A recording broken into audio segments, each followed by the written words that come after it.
মা বোনেদের বলে যাচ্ছি, মায়েরা বোনেরা, জীবনে কোনোদিন মরণ পর্যন্ত স্বামীর বিছানা ছেড়ে অন্য বিছানায় ঘুমাবেন না। আল্লাহর নবী বলেছেন, বিনা কারণে কোনো স্ত্রী যদি তার স্বামীর বিছানা ছেড়ে দিয়ে অন্য বিছানায় রাত কাটায়, ওই মেয়ে ছেলের ইবাদত বন্দেগী আল্লাহ কবুল করবে না। এত সহজ ভাবলেন নাকি? বাড়িতে গিয়ে ভাববেন। এরপরে আসছি, এই অভ্যাসটা আছে বেশিরভাগ মেয়েদের। যে সমস্ত মেয়েদের বয়স 45-এর উপরে, 70 বছর বুড়োর বয়স, বুড়ির বয়স 60 বছর, বুড়ি আর বুড়োর পাশে ঘুমায় না, তার সেবা যত্ন করে না। বুড়ো খাচ্ছে কি, মরছে কি, সুগারের রুগী, হার্টের রুগী, প্রেসারের রুগী, এ সমস্ত খবর দেখার খবর নেই। বুড়ি করছে কি জানেন? নাতিকে নিয়ে খাটে ঘুমায় আর তাহাজ্জুদের নামাজ পড়ে। ওর তাহাজ্জুদের নামাজই আল্লাহ কবুল করবে না, স্বামী যদি কষ্ট পায়। আল্লাহর নবী বলেছেন, ওই সমস্ত মেয়েদের প্রতি জাহান্নাম, আল্লাহর গজব লানত পড়বে যে সমস্ত মেয়েরা বিনা কারণে স্বামীর বিছানা ছেড়ে দিয়ে অন্য বিছানায় রাত কাটায়। মা বোনেদেরকে বলে গেলাম, বাড়িতে গিয়ে ভাববেন। চলুন এরপরে আসছি, ওই মেয়েদের প্রতি আল্লাহর গজব যে মেয়ে ছেলেরা স্বামীর পরিবারের সঙ্গে খারাপ আচরণ করে। কিছু বুঝতে পারছেন আমার ওয়াজ? ভাই বুঝতে পারছেন তো নাকি? টেনে টেনে বললে ভালো হয়, তাই ভালো। আমার খালি ভয় হচ্ছে ওইটাই, কারণ টান না দিতে পারলে মানুষ অন্য কিছু ভাবে। তো আমার কপাল ভালো, যেহেতু একটা শিক্ষা প্রতিষ্ঠানের পাশে বসেছি, মোটামুটি এরা টান ভালো না বাসলেও ওয়াজটা বুঝতে পারছে। অনেক সময় কি করি বাবা, এইভাবে ওয়াজ করলে দু একটা মূর্খ বুড়ো আছে, তারা উঠেই বলে এটা ওয়াজ হচ্ছে, এসব গল্প হচ্ছে, উঠে চলে গেল। কি করব? কমিটির ছেলে এসে বললো, হুজুর দয়া করে একটু টেনে টেনে বলুন। তখন আমি একটা মিথ্যা গল্প, যা কোরআনেও নেই হাদিসেও নেই, মজাদার মিথ্যা গল্প জানেন, তাই আবার টেনে টেনে বললাম। বললো এই তো এইবারে ওয়াজ হচ্ছে, লাউ ঠেলা। তো বাবা আমার কপাল ভালো যে আপনারা শুনছেন। চলেন, এটা গুরুত্বপূর্ণ জিনিস এগুলো। তাহলে 5 নাম্বারটা কি? ওই সমস্ত মেয়েদের প্রতি আল্লাহর গজব যে সমস্ত মেয়েরা স্বামীর পরিবারের সঙ্গে খারাপ আচরণ করে। অনেক মেয়ে ছেলে আছে দেখবেন, স্বামীকে খুব ভালোবাসে, স্বামীর কথা মতো খুব চলে, কিন্তু স্বামীর বাপকেও দেখতে পারে না, স্বামীর মাকেও দেখতে পারে না, স্বামীর ভাই বোনকে দেখতে পারে না। ওই মেয়ে ছেলে যত নামাজ পড়ুক, রোজা রাখুক, হজ করুক, ও জাহান্নামী, জাহান্নামী, জাহান্নামী। আমি বলিনি, নবী বলেছেন। আমারে ভুল বুঝে কি হবে আপনার? এরপরে নবীজি বললেন, ওই মেয়ে ছেলের প্রতি আল্লাহর গজব পড়বে, জাহান্নামে যাবে ওই মেয়ে ছেলে।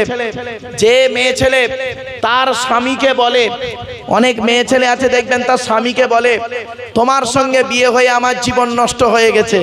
অনেকে বলে না, তোমার পাল্লায় পড়ে আমার জীবন শেষ, আমার মতো মেয়ে বলে তুমি বেঁচে গেলে, অন্য কেউ হলে বুঝতে পারতে, আমার মতো মেয়ে বলে তোমার সংসার করছে, অন্য কেউ হলে কবে তোমার মুখে লাথি মেরে চলে যেত, ইত্যাদি ইত্যাদি ভাষা। আল্লাহর নবী বলেছেন, যে সমস্ত মেয়েরা এইরকম ভাষা তার স্বামীদের বলে, ওই মেয়ে ছেলে হলো জাহান্নামী, ও নামাজ রোজা করলেও জাহান্নামী। মা বোনেদের বলে যাচ্ছি, খোসদেলপুরের মায়েরা বোনেরা, বাড়ি থেকে আজকের ভাববেন, জীবনে কোনোদিন এই ধরনের কথাগুলো আপনারা মুখ থেকে ব্যবহার করবেন না।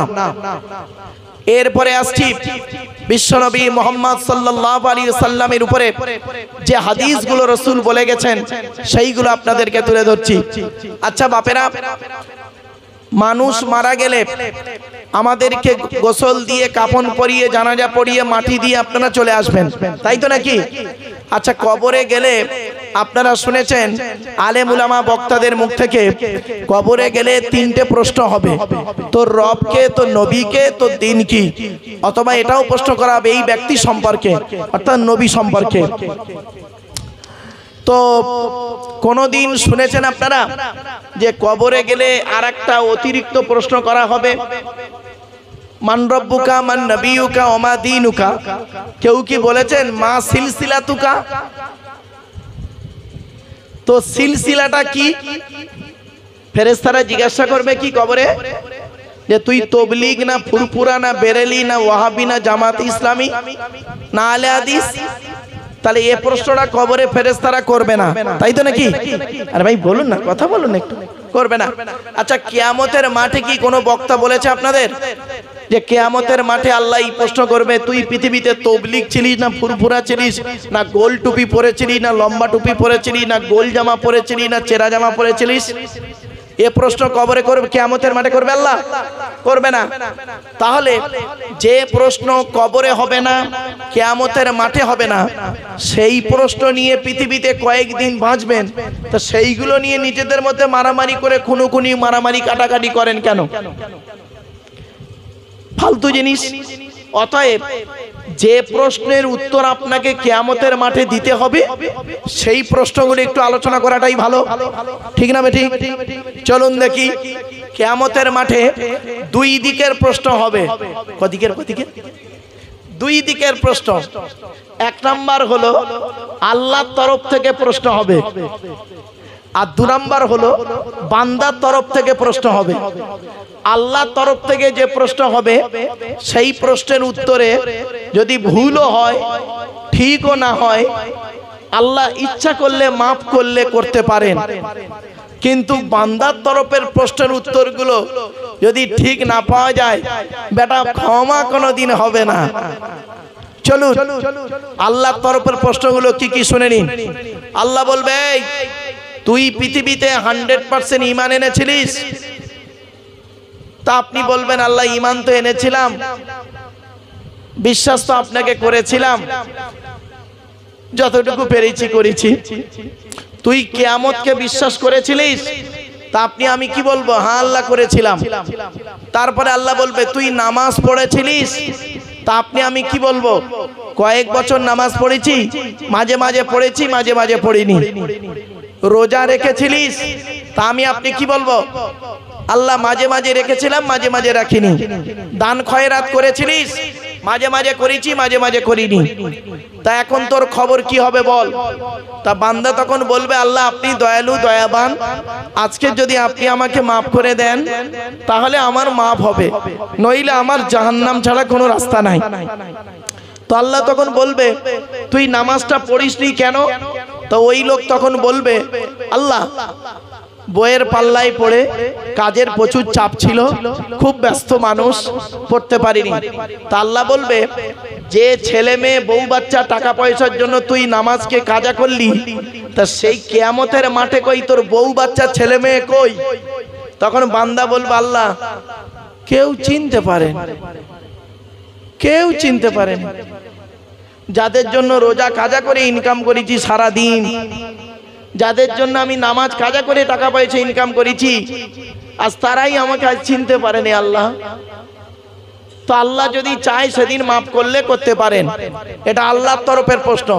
বেটা ধরা পড়বে, এখানে যত আছি ধরা পড়বেন আপনারা, আপনি আমি ধরা পড়বো। বান্দার তরফের প্রশ্ন।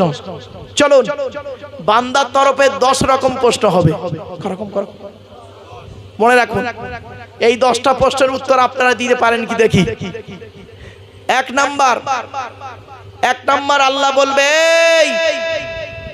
পৃথিবীতে স্বামী হিসাবে কতটা পারফেক্ট ছিলিস? স্বামী হিসাবে কতটা দায়িত্ব পালন করেছিলিস? বইয়ের হক আদায় করেছিলিস? বউকে যে যে শিক্ষাগুলো আমার নবী দিতে বলেছিল সেই শিক্ষাগুলো বউকে দিয়েছিস? শুনে নিন, কোন মেয়েকে বৌমা করবেন? যে মেয়ের মধ্যে 6টা গুণ পাবেন।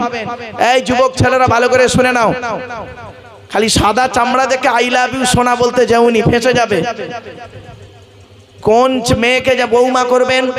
যে মেয়ের মধ্যে 6টা গুণ পাবে। কি কি? মুসলিমাতিন, মুমিনাতিন, কনিতাতিন, তাইবাতিন, আবিদাতিন, সাইহাতিন, সাইয়্যিবাতিন ওয়া আবকারা। এই আয়াতটা কোথায় আছে? 28 নম্বর পারার 19 নম্বর পৃষ্ঠার 11 নম্বর লাইন, সূরার নাম সূরা তাহরিমের 5 নম্বর আয়াত। 1 নম্বর দেখবেন মেয়েটি মুসলমান কিনা খবর নেবেন। 2 নম্বর হলো মেয়েটি মুমিনাতিন, বিশ্বাসী মেয়ে কিনা খবর নেবেন। 3 নম্বর হলো কনিতাতিন, আনুগত্যশীলা মেয়ে কিনা খবর নেবেন। দূর থেকে খবর নিয়ে দেখবেন মেয়েটি ওর বাপ আর মাকে ভক্তি শ্রদ্ধা করে কিনা খবর নেবেন। যদি দূর থেকে খবর নিয়ে সঠিক তথ্য পেয়ে যান মেয়েটি ওর বাপ আর মাকে ভক্তি শ্রদ্ধা করে না, খবরদার ও যত সুন্দরী মেয়ে হোক, খবরদার ও যত বড় পীর সাহেব মরি সাহেব মুফতি সাহেবের মেয়ে হোক, খবরদার জীবনে ওই মেয়েকে বৌমা করবেন না। ও নিজের বাম্মাকে ভক্তি শ্রদ্ধা করে না, তোমার বাম্মার পাতে সহজে এক থালা ভাত দিতে চাইবে না। কিছু বুঝতে পারছেন? শুনে নিন, বর্তমান যুগে বেশিরভাগ মেয়ের সংসার নষ্ট হয়, বেশিরভাগ মেয়ের সংসার নষ্ট হয় মেয়ের মায়ের কান ভাঙানিতে। ঠিক না ঠিক? যে মেয়ের মা যত বেশি চালাক, যে মেয়ের মা যত বেশি চালাক, ওই মেয়ের কপালে তত তাড়াতাড়ি তলাক। আর একটা কথা বলে যাচ্ছি, শুনে নিন, যে মেয়ে বিয়ের পরে, যে মেয়ে বিয়ের পরে মা বাপ ভক্তি করে বেশি, সেই মেয়ের সংসার কোনোদিন সুখের হয় না। অনেক মেয়ে ছেলে আছে দেখবেন বিয়ে হয়ে গেছে, স্বামীকে গুরুত্ব দেয় না, শ্বশুর শাশুড়ি গুরুত্ব দেয় না, ওর বাপ আর মা যা বলে এখনো তাই শোনে। ও মেয়ের জীবনে সংসার সুখের হয় না, অশান্তি লেগে থাকে। চলুন এবারে আসছি, আজকের মেয়েদের শত্রু কটা জানেন? নারী জাতির শত্রু পৃথিবীতে দুটো। এক নাম্বার হলো সতীন, সতীন হলো মেয়েদের চরম শত্রু। আর দু নাম্বার কে জানেন? ননদ, ননদ হলো মেয়েদের চরম শত্রু। এজন্য আপনাদের বলে যাচ্ছি, আপনি যখন আপনার বোনকে ছোলা চিনি জামা কাপড় টাকা পয়সা দেবেন, বউকে না জাইনে দেওয়াটাই উত্তম। আর এ তো বউ পাগলা বিবির গোলাম, বোনকে একটা জামা দিচ্ছে বউকে জানিয়ে লাভ হবে না। আপনি আপনার বোনকে দেবেন, বউকে না জানিয়ে দেবেন উত্তম। বলে গেলাম আজকের প্র্যাকটিক্যাল করে দেখবেন, সুখে থাকতে পারবেন। এবারে আসছি, আজকের আমার আপনার বাড়িতে 4 শ্রেণীর মেয়ে ছেলে আছে। কয় শ্রেণীর? 4 শ্রেণীর মেয়ে ছেলে আছে। কে কে? মা, বোন, মেয়ে, বউ। মা, বোন, মেয়ে, বউ, 4 শ্রেণীর মেয়ে ছেলে। এই 4 শ্রেণীর মেয়ে ছেলে জান্নাতি না জাহান্নামী কি করে বুঝবেন আপনারা? আজকে নবীজির কটা হাদিস আপনাদেরকে বলছি, বাড়িতে গিয়ে দেখবেন এই অভ্যাসগুলো আপনার মা, বোন, মেয়ে, বউ এদের ভিতরে আছে কিনা। যদি আপনি এই অভ্যাসগুলো পেয়ে যান মা, বোন, মেয়ের মধ্যে, চোখ বন্ধ করে বুঝে নেবেন আমার মা, বোন, মেয়ে, বউ যত নামাজ পড়ুক, যত রোজা রাখুক, যত হজ করুক, জাহান্নামী, জাহান্নামী, জাহান্নামী। কি কি? 1 নাম্বার নবী বললেন ওই সমস্ত নারীরা হবে জাহান্নামী যারা স্বামীর সঙ্গে কথা বলে, মেজাজ দিয়ে কথা বলে। যে মেয়ে ছেলে তার স্বামীর সঙ্গে কথা বলে মেজাজ দিয়ে, আমার ভাষা বুঝতে পারছেন আপনারা? মেজাজ, অনেক মেয়ে ছেলে আছে দেখবেন পাড়ার লোকের সঙ্গে কথা বলে মিষ্টি ভাষায়, আর স্বামীর সঙ্গে যখন কথা বলে মেজাজ দিয়ে। আল্লাহর নবী বলেছেন ওই মেয়ে ছেলে যত নামাজ পড়ুক, রোজা রাখুক, হজ করুক, জাহান্নামী, জাহান্নামী, জাহান্নামী। এজন্য এই খোসদেলপুর গ্রামের মা বোনদের বলে যাচ্ছি, মায়েরা, বোনেরা, জীবনে কোনোদিন স্বামীর সঙ্গে মেজাজ দিয়ে কথা বলো না। তোমার নামাজ, রোজা, হজ কিছুই কবুল হবে না, হবে না, হবে না। নবীজি বলেছেন ওই মেয়ে ছেলে জাহান্নামী। এই অভ্যাস যদি আজকের বাড়ি যাবেন আপনারা, বাড়িতে গিয়ে যদি আপনার মায়ের মধ্যে এই অভ্যাস থাকে, আপনার মা যদি আপনার বাপের সঙ্গে মেজাজ দিয়ে কথা বলে, আপনি সত্যিকারের যদি জন্ম দেওয়ার সন্তান হন, তাহলে আপনার দায়িত্ব হবে মাকে বোঝানো, মা খবরদার তুমি আব্বার সঙ্গে মেজাজ দিয়ে কথা বলো না। কোনোদিন তো বলেননি। আপনার দায়িত্ব আপনার মাকে বোঝানো, মা আব্বার সঙ্গে মেজাজ দিয়ে কথা বলো না।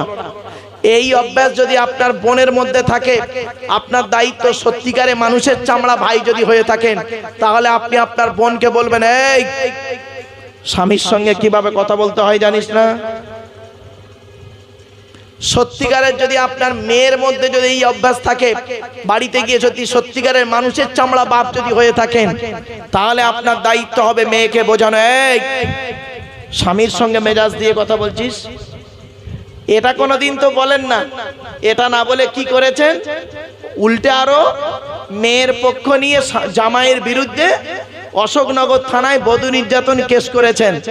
আপনাকে বাপ বলতে ঘৃণা লাগে, আপনাকে বাপ বলতে ঘৃণা লাগে, ইসলাম আপনাকে বাপ বলতে ঘৃণা করেছে। জন্ম দিলে বাপ হওয়া যায় না, আর পেটে ধরলে মা হওয়া যায় না। বাম্মা হতে গেলে, প্যারেন্টস হতে গেলে কিছু রেসপন্সিবিলিটি আছে, দায় দায়িত্ব আছে। আগে বাপ হন, মানুষের চামড়া বাপ হন। বাস্তবটাই বললাম। অনেক মেয়ে ছেলের, মেয়ের বাপের আছে, দেখবেন মেয়ে কি করলো না করলো দেখার দরকার নেই, মেয়ে বলেছে অমনি জামাইয়ের বিরুদ্ধে, জামাইয়ের বাম্মার বিরুদ্ধে বধূ নির্যাতন কেস করে বসে আছে। ন্যায় অন্যায়টা দেখলো না, অমনি কেস। খবরদার এটা করতে যাবেন না, অনুরোধ করে বলে যাচ্ছি। এক নাম্বার, নবীজি বললেন ওই সমস্ত মেয়েদের প্রতি জাহান্নাম যে সমস্ত মেয়েরা তার স্বামীর সঙ্গে কথা বলে, মেজাজ দিয়ে কথা বলে। দু নাম্বার, ওই সমস্ত মেয়েদের প্রতি জাহান্নাম যে মেয়ে ছেলেরা স্বামীর দুর্নাম বদনাম, স্বামীর দুর্নাম বদনাম অন্য লোকের কাছে করে বেড়ায়, ওই মেয়ে হলো জাহান্নামী, জাহান্নামী, জাহান্নামী। তিন নাম্বার, ওই মেয়ে ছেলেরা হলো জাহান্নামী যে মেয়ে ছেলে স্বামী থাকা সত্ত্বেও অন্য পুরুষের সঙ্গে ব্যভিচারে লিপ্ত হয়, স্বামী থাকা সত্ত্বেও অন্য পুরুষের সঙ্গে ব্যভিচারে লিপ্ত হয়, পরকীয়ায় লিপ্ত হয়, ওই মেয়ে ছেলে যত নামাজ পড়ুক, রোজা রাখুক, হজ করুক, জাহান্নামী, জাহান্নামী, জাহান্নামী। চার নাম্বার, ওই মেয়ে ছেলের প্রতি আল্লাহর গজব পড়বে যে মেয়ে ছেলে বিনা কারণে স্বামীর বিছানা ছেড়ে দিয়ে অন্য বিছানায় রাত কাটায়, স্বামীর বিছানা ছেড়ে দিয়ে অন্য বিছানায় ঘুমায়। এরপরে আল্লাহ বলছেন, তো দেহের মধ্যে আমি 9টা ছিদ্র দিয়েছি, 9টা ছিদ্র দিয়েছি, ওই 9টা ছিদ্রের যে কোনো একটা ছিদ্র দিয়ে তোর আত্মাটাকে বের করে নি। ভাবতে পেরেছেন? 9টা ছিদ্র কি? 2 চোখ, 2 নাক, 2 কান, একটা গাল, 7টা সামনে পেছনে, এই হলো 9টা ছিদ্র। কত মানুষ মরে গেছে দেখবেন, মানুষটা মরে গেছে দেখবেন পেশাব ফিরে ফেলেছে, মানুষটা মরে গেছে দেখবেন পায়খানা ফিরে ফেলেছে, মানুষটা মরে গেছে দেখবেন চোখটা বড় করে চেয়ে আছে, মানুষ মারা গেছে দেখবেন লোকটি গালটা হাঁ করে আছে, আবার মানুষটা মারা গেছে ঘাটটা বেঁকে আছে, হাতটা খিঁচে আছে, আবার দেখবেন মানুষটা মারা গেছে দেখলে মনে হবে লোকটা ঘুমিয়ে আছে। কিভাবে মরতে চান? যদি শান্তির সঙ্গে ঈমান নিয়ে মরতে চান, তাহলে এই জলসায় কিছুক্ষণ বসে কোরআন হাদিসের কথাগুলো শুনে আমল করে বাড়ি যান। চলুন, এরপরে আল্লাহ বলছেন, তো দেহের মধ্যে আমি 3টে জিনিস আলাদা করেছি। কয়টা? 3টে জিনিস আলাদা। কি কি? 1 নাম্বার, ব্লাড গ্রুপ আলাদা, ব্লাড গ্রুপ আলাদা। এজন্য আপনাদেরকে আমি বলছি, মনে রাখবেন, হিন্দু মুসলিম মারামারি ঝগড়া করবেন না, হিন্দু মুসলিম কাঁধে কাঁধ মিলিয়ে চলবেন। কিসের হিন্দু কিসের মুসলিম মারামারি করেন? আপনারা কি জানেন একটা হিন্দুর রক্তের ভিতরে মুসলমানদের রক্ত আছে, আর মুসলমানদের রক্তের ভিতরে হিন্দুদের রক্ত আছে? প্রমাণটা দেব। আপনাদের এলাকায় ব্লাড ডোনেশন ক্যাম্প হয়, রক্তদান শিবির, তা ব্লাড যখন নেওয়া হয় তখন বলা হয় নাকি, এই ও হিন্দু ওর রক্ত আলাদা কর, ও মুসলিম ওর রক্ত আলাদা কর, বলে নাকি? আরে ব্লাডের মধ্যে কাস্টের কোনো ডিভাইডেড থাকে না, ব্লাডের মধ্যে কালারের কোনো ডিভাইডেড থাকে না, ব্লাডের মধ্যে জেন্ডারের কোনো ডিভাইডেড থাকে না, ব্লাডের মধ্যে গ্রুপের ডিভাইডেড করা হয়। ব্লাডের 4টে গ্রুপ। কটা? 4টে গ্রুপ। কি কি? এ বি, এ বি আর ও। আবার বলছি, এ বি, এ বি আর ও, প্রত্যেকটার মাইনাস প্লাস। একটা হিন্দু রক্তের ভিতরে তিনটে জিনিস পাওয়া যায়, লোহিত কণিকা, শ্বেত কণিকা, অনুচক্রিকা, as a same no difference. একটা মুসলমানের রক্তের ভিতরে ওই তিনটেই পাওয়া যায়। কিসের হিন্দু কিসের মুসলিম মারামারি করেন? হে হিন্দু, মন্দিরে গিয়ে ঈশ্বর বা ভগবান বলে ডাকো, তাকে জীবনে মন্দিরে পাবে না। হে খ্রিস্টান, গির্জায় গিয়ে যাকে গড বলে ডাকো, তাকে জীবনে কোনোদিন গির্জায় পাবে না। হে মুসলমান, গালে দাড়ি মাথায় টুপি নিয়ে যাকে মসজিদে আল্লাহ আল্লাহ বলে ডাকো, ও আল্লাহকে মসজিদে পাবে তো? চলুন, তিন ধর্মের মানুষ আমরা আল্লাহকে খুঁজতে বেরোই। আল্লাহ নিজেই বলছেন আমাকে খুঁজতে যেতে হবে না। আল্লাহ বলছেন আমাকে খুঁজতে যেতে হবে না। আমি কোথায় আছি জানিস? এই কোরআনে বলা আছে। কোরআনের 26 নম্বর পারার 18 নম্বর পৃষ্ঠা প্রথম নম্বর লাইনে সূরার নাম সূরা কফের মধ্যে আল্লাহ বলছেন, ওয়ালাকাদ খলাকনাল ইনসানা ওয়া না'লামু মা তুওয়াসবিসু বিহি নাফসুহু ওয়া নাহনু আকরাবু ইলাইহি মিন হাবলিল ওয়ারিদ। এর বাংলা মানে কি? আল্লাহ বলছেন, হে মানব জাতি, আমি তোদের সৃষ্টি করেছি, তোদের মনের মধ্যে ভালো মন্দ যা কিছু আছে সব আমি জানি। তোরা যেন কোনোদিন ভাববি না আমি আল্লাহ অনেক দূরে, কোনোদিন ভাববি না আমি আল্লাহ তোর শিরারও নিকটবর্তী। একবার অন্তরে অন্তঃস্থল থেকে আমাকে আল্লাহ বলে ডাক দে, আমি আল্লাহ তোর ডাকে সাড়া দেব।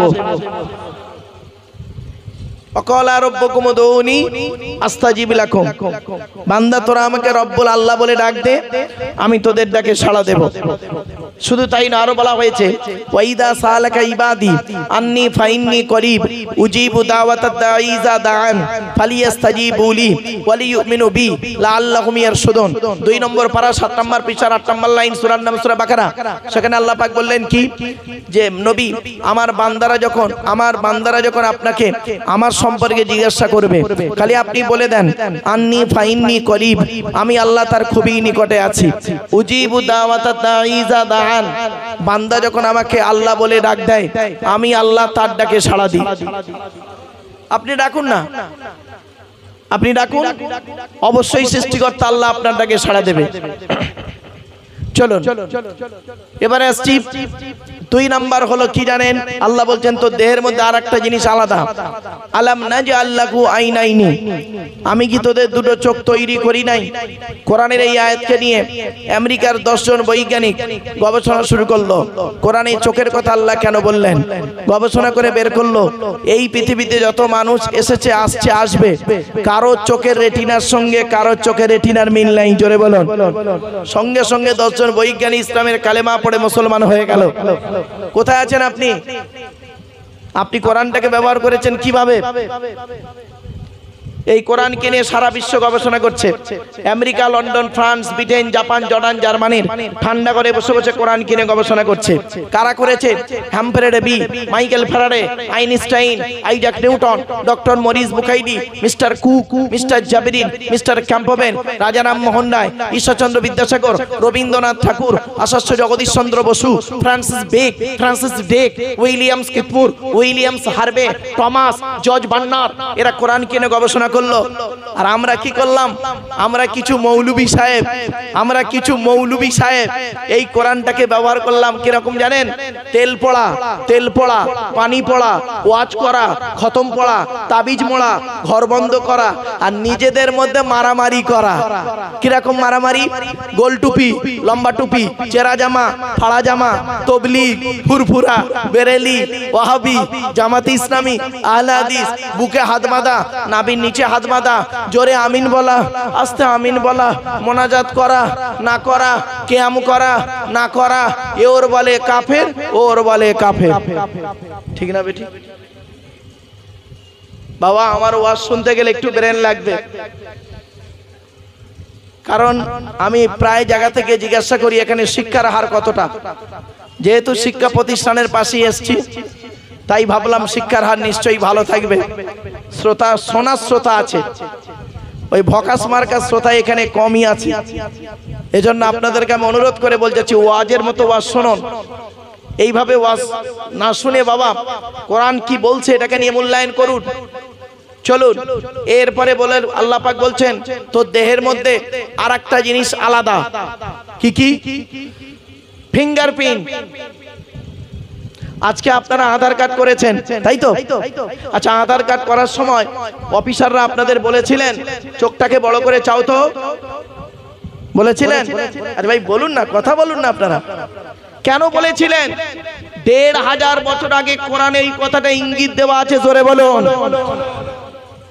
আপনি আধার কার্ড করার সময় অফিসাররা আপনাদের এই 5টা আঙুল নিয়ে একটা কাঁচের উপরে চেপে ধরেছিল কেন? 1500 বছর আগে কোরআনে কথাটা ইঙ্গিত দেওয়া আছে, জোরে বলুন। চলুন প্রমাণটা নিয়ে নিন, কোথায় আছে লিখে বলে দিচ্ছি। আয়াহসাবুল ইনসানু আল্লান নাজমা'a ইযামা বালা কাদিরিনা আলা আন নুসাউবিয়া বানানা। এটি কোথায় আছে? 29 নম্বর পারা, সূরার নাম সূরা কিয়ামের 4-5 নম্বর আয়াত। আল্লাহ বলছেন, এ মানব জাতি, তোরা কি মনে করেছিস আমরা মরে গেলে পচে গলে হাড় হয়ে যাব? কিয়ামতের মাঠে আল্লাহ আর তুলতে পারবে না। কোনোদিন ভাববি না এই পৃথিবীতে যেমন তোদের বুড়ো আঙুলের ছাপ যেমন কারোর সঙ্গে কারোর কোনো মিল নেই, কিয়ামতের মাঠেও কারোর সঙ্গে কারোর কোনো মিল পাবি না। কোরআনের এই আয়াত কিনে কে গবেষণা করলো? কোন মোল্লা মলি সাহেব গবেষণা করেনি। থাইল্যান্ডে ম্যাং ইউনিভার্সিটি অ্যানাটমি বিভাগের প্রফেসর, বিখ্যাত পণ্ডিত বৈজ্ঞানিক, লোকটার নাম হলো তাথাগত জেসান। উনি একজন খ্রিস্টান, হিন্দু নন, মুসলমান নন, উনি একজন খ্রিস্টান। উনি বললেন কোরআনে ভুল আছে। বলল কি ভুল? বলল কোরআনে লেখা আছে বুড়ো আঙুলের ছাপ নাকি কারোর সঙ্গে কারোর কোনো মিল নেই। আমি কোরআনের ভুল বের করে শুনবো। উনি করলেন কি, 1000 মানুষের বুড়ো আঙুলের ছাপ নিলেন, 1 বছর ধরে গবেষণা করে দেখছে কার সঙ্গে কার মিল আছে। যখন কারোর সঙ্গে কারোর কোনো মিল পেলেন না, ল্যাবরেটরির ভিতরে দাঁড়িয়ে দাঁড়িয়ে ইসলামের কালেমা পড়ে মুসলমান হয়ে গেলেন। কোথায় আছেন আপনি? আপনি কোরআনটাকে ব্যবহার করেছেন কিভাবে? চলুন একটা একটা করে বলে দিচ্ছি। এরপরে আসছি, আল্লাহ বললেন পৃথিবীতে চলার জন্য তো 2টো জিনিস পাঠিয়েছি। যারা কম্পিউটার শেখে শুনে নিন, যারা কম্পিউটার শেখে, কম্পিউটারের 2টো শিক্ষা আছে, 2 রকমের। একটা হলো থিওরি, একটা হলো প্র্যাকটিক্যাল। কি বললাম? Theory, practical. তো ইসলামে আছে 2 রকমের শিক্ষা, একটা হলো থিওরি, একটা হলো প্র্যাকটিক্যাল। ইসলামে থিওরিটার নাম হলো কোরআন, আর প্র্যাকটিক্যালটার নাম হলো মুহাম্মদ সাল্লাল্লাহু আলাইহি সাল্লাম। কোরআনে বলা আছে নামাজ পড়ো, থিওরি কিভাবে পড়বেন মুহাম্মদ সাল্লাল্লাহু আলাইহি সাল্লাম প্র্যাকটিক্যাল করে দেখিয়ে গেলেন। কোরআনে লেখা আছে ওযু করো, থিওরি। প্র্যাকটিক্যালটা কি? মুহাম্মদ সাল্লাল্লাহু আলাইহি সাল্লাম ওযু করে দেখিয়ে গেলেন। কোরআনে বলা হয়েছে রোজা রাখো, কিভাবে রাখবেন? প্র্যাকটিক্যাল করে দেখিয়ে গেলেন মুহাম্মদ সাল্লাল্লাহু আলাইহি সাল্লাম। কোরআনে বলা আছে স্ত্রীদের সঙ্গে ভালো আচরণ করো, কিভাবে করবেন? প্র্যাকটিক্যাল করে দেখিয়ে গেলেন মুহাম্মদ সাল্লাল্লাহু আলাইহি সাল্লাম। কোরআনে বলা আছে পিতামাতার সেবা যত্ন, ভাই ভাই মিলেমিশে চলো, প্রতিবেশীর উপকার করো, মানুষের উপকার করো, কিভাবে করবেন? প্র্যাকটিক্যাল করে দেখিয়ে গেলেন মুহাম্মদ সাল্লাল্লাহু আলাইহি সাল্লাম। একটা হলো থিওরি, একটা হলো প্র্যাকটিক্যাল। আল্লাহর নবী তাই বলেছিলেন, তারাকতু ফীকুম আমরাইনি লাম তাদিল্লু মা তামাসসাকতুম বিহিমা কিতাবাল্লাহ ওয়া সুন্নাত রাসূলিহি। আমি মুহাম্মদ সাল্লাল্লাহু আলাইহি সাল্লাম তোদের ছেড়ে চলে যাচ্ছি, যাওয়ার সময় 2টো জিনিস রেখে যাচ্ছি, এক হলো কোরআন, 2 হলো আমার হাদিস সুন্নাহ। যতদিন পর্যন্ত তোরা কোরআন আর হাদিসকে আঁকড়ে ধরবি, ততদিন তোদের গায়ের লোম কেউ টলাতে পারবে না। আমরা কোরআনেও ঠিক মতো পড়িনি, কোরআন নিয়ে গবেষণাও করিনি, আর হাদিস তো পড়িনি, উল্টে বরং হাদিস নিয়ে আমরা নিজেদের মধ্যে মারামারি করেছি। এটা জাল আর ওটা জয়ী, এই নিয়ে মারামারি করেছি। বাড়ি থেকে ভাববেন আমার এই কথাগুলো। বাবা আসুন, পৃথিবীতে আল্লাহ রাব্বুল আলামিন নবী পাঠিয়েছেন কটা? পৃথিবীতে নবী এসেছেন, হ্যালো হ্যালো হ্যালো ভাই, মাইকটা কি সাউন্ডটা চেপে রেখেছেন কি? প্রেসার দিতে হচ্ছে তো, চলেন। পৃথিবীতে আল্লাহ রাব্বুল আলামিন নবী পাঠিয়েছেন কটা? অগণিত নবী এসেছেন। একটা সংখ্যা ধরা হয় 1,24,000। কত কত বলুন? এগুলো শিখে রাখুন, শিখে রাখুন, লাভ হবে। আচ্ছা বাবা, এই টেনে টেনে বললে খুব ভালো হয় না? ওই কেসা কাহিনী গল্প টেনে টেনে বলবো? সুবহানাল্লাহ খুব জোরে বলবেন আপনারা, ওতে কোনো লাভ হবে না। এই যে কথাগুলো বলছি এগুলো একটু মূল্যায়ন করুন, লাভ হবে, লস হবে না। টেনে বললে বলতে পারি গো বাবা, আচ্ছা দিচ্ছি না, টেনে টুনে দিচ্ছি, ছিনে ছাড়ে লাস্টের দিকে একটু, হ্যাঁ, কেন টান না হলে তো আবার অনেকে বলে ওয়াজ বেকার। কিছু মূর্খ শ্রোতা আছে, তারা তো মূর্খ, তারা তো ওয়াজের ওয়াটাও জানে না। তারা বললে এ কি ওয়াজ হচ্ছে, গল্প করছে, জানে না তো, টেনে টেনে বললেই মনে করলো ওয়াজ, অরিজিনাল ওয়াজ। চলেন, পৃথিবীতে নবী এসেছেন 1,24,000, কত? আচ্ছা, পৃথিবীতে রসুল এসেছেন 313 অথবা 315 জন। পৃথিবীতে কেতাব এসেছে 104টা। 104, 100টা হলো চিরকুট, সহিফা, ছোট ছোট 100টা। কার কার উপরে এসেছে? আদম নবীর উপরে এসেছে 10টা, ইব্রাহিম নবীর উপরে এসেছে 10টা, কত হলো? 20টা। ইদ্রিস নবীর উপরে এসেছে 30টা, 50টা। আর শীষ নবীর উপরে এসেছে 50টা, 100টা। এবারে 4টা হলো বড় বড়, 4টা বড় বড় কি কি? 101 নাম্বার কেতাবের নাম হলো তাওরাত। মুসা নবীর উপরে নাজিল হয়েছে রমজান মাসের 6 তারিখে 1000 পারা বা খণ্ড বিশিষ্ট তাওরাত কেতাব। 102 নাম্বার কেতাব পৃথিবীতে পাঠিয়েছে আল্লাহ। কেতাবটির নাম হলো জবুর কেতাব, 150 পারা বা খণ্ড বিশিষ্ট। সুলাইমান নবীর বাপ দাউদ নবীর উপরে নাজিল হয়েছে রমজান মাসের 12 তারিখে। 103 নাম্বার কেতাব, কেতাবটির নাম হলো ইনজিল কেতাব, এসেছে ঈসা নবীর উপরে 27 পারা বা খণ্ড বিশিষ্ট রমজান মাসের 18 তারিখে। এবার আসছি 104 নাম্বার কেতাব, মানে সর্বশেষ কেতাব। 104 নাম্বার কেতাবটা আমার হাতেই রয়েছে, 30 পারা বিশিষ্ট, নাম হলো কোরআনুম মাজিদ। মুহাম্মদ সাল্লাল্লাহু আলাইহি সাল্লামের উপরে নাজিল হয়েছে রমজান মাসের লাইলাতুল কদরের রাতে, অর্থাৎ 24 রমজান লাইলাতুল কদরের রাতে কোরআন নাজিল হয়েছে। আজকে আমাদের টু দি পয়েন্টের উপরে আমি আপনাদের কাছে দুটো জিনিসের পরিচয় দেব। একটা হলো শেষ কেতাব আর শেষ নবী। ক্লিয়ার? শেষ কেতাব এই কোরআন, কোরআনের পরিচয়টা দেব, আর শেষ নবী মুহাম্মদ সাল্লাল্লাহু আলাইহি ওয়াসাল্লাম তার পরিচয়টা দেব। শুনে নিন, আগে শেষ কেতাবের পরিচয়টা জেনে নিন। এই কোরআন আল্লাহর তরফ থেকে জিবরাইলের মাধ্যমে হযরত মুহাম্মদ সাল্লাল্লাহু আলাইহি ওয়াসাল্লামের উপরে আরবের মক্কা নগরের নিকটবর্তী একটি গুহা, গুহাটির নাম হলো হেরা।